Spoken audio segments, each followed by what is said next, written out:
मंडळी, कैरीचा हा पदार्थ तुम्हाला माहिती आहे का? जो एकदा बनवला की वर्षभर खाता येतो आणि बनवायला तर एकदम सोपा आहे. फक्त 5 मिनिटात तयार होतो. त्यासाठी 1 किलो ताज्या कैऱ्या घ्यायच्या आहेत. लगेचच कुकरमध्ये घालून 1 ग्लास पाणी घालायचं आणि कुकरच्या मध्यम आचेवर 3 शिट्ट्या काढून घ्यायच्या. 3 शिट्ट्यांमध्ये कैरी व्यवस्थित शिजली जाते. पण त्यातलं पाणी घ्यायचं नाही. कैरीतलं सगळं पाणी निथळायचं, पण यातला गर काढायचा आहे. त्यासाठी मोठं भांडं घेऊन चाळण घ्यायची आणि या शिजवलेल्या कैऱ्या लगेचच त्यामध्ये घालायच्या आणि असं स्मॅश करून घ्यायचं. अगदी पटकन गर निघतो, कोयही वेगळी होते आणि वेगळी कैरी शिजवण्याची गरज पडत नाही. अगदी साधी सोपी ही रेसिपी.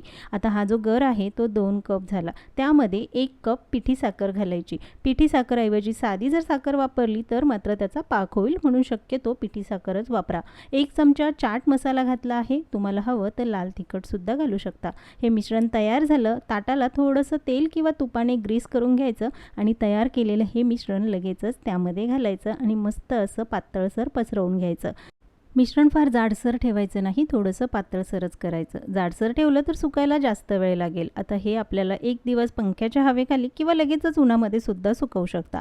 तर मी पंख्याच्या हवेखाली सुकवून घेतलं आणि बघाल मस्त असे हे चटपटीत चवीचे कच्च्या कैरीचे साठ म्हणजेच कच्च्या कैरीचे पापड तयार झाले.